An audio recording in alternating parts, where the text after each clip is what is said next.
Cotton కాదు, ఇల్లు మొత్తం చూపించాలి పూర్తిగా అయిన తర్వాత. టైల్ వర్క్ ఫస్ట్ బయట జరుగుతుందని చెప్పాను కదా, అదైతే ఇదే. మేము బయట ఇక్కడ కృష్ణుడు విగ్రహం పెట్టి కింద వాటర్ కారేలాగా ప్లాన్ చేస్తున్నాం. రోజుకొక మినీ వ్లాగ్లో మీకు రోజుకొక కొత్త విషయాన్ని నేను చెప్తాను. ఈ రోజైతే మా గార్డెన్లో తోటకూర హార్వెస్ట్ చేస్తున్నాను. మా గార్డెన్లోని ఎర్ర తోటకూర ఇంకా గ్రీన్ తోటకూర రెండు కలిపేసాను. రెండు కూడా చాలా బాగా గ్రోత్ వచ్చాయి.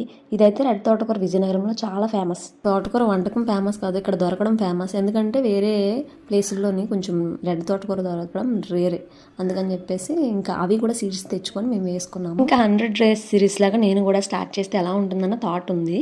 కాకపోతే డే 1 నుంచి మే 1 నుంచి స్టార్ట్ చేద్దాం అనుకున్నాను. ఈలోపు మినీ వ్లాగ్స్ పెడుతూనే ఉన్నాను కదా, ఇంకా అప్పుడు కుదరలేదు. అందుకని చెప్పేసి ఈరోజు స్టార్ట్ చేద్దాం అనుకుంటున్నాను. ఇదైతే మన ఛానల్లో 100 డేస్ సిరీస్లో ఫస్ట్ మినీ వ్లాగ్. వీడియో నచ్చితే లైక్ చేయండి, కంటిన్యూ చేయాలంటే కామెంట్ చేయండి. ఫస్ట్ టైం చూస్తున్న వాళ్ళు సబ్స్క్రైబ్ చేయండి.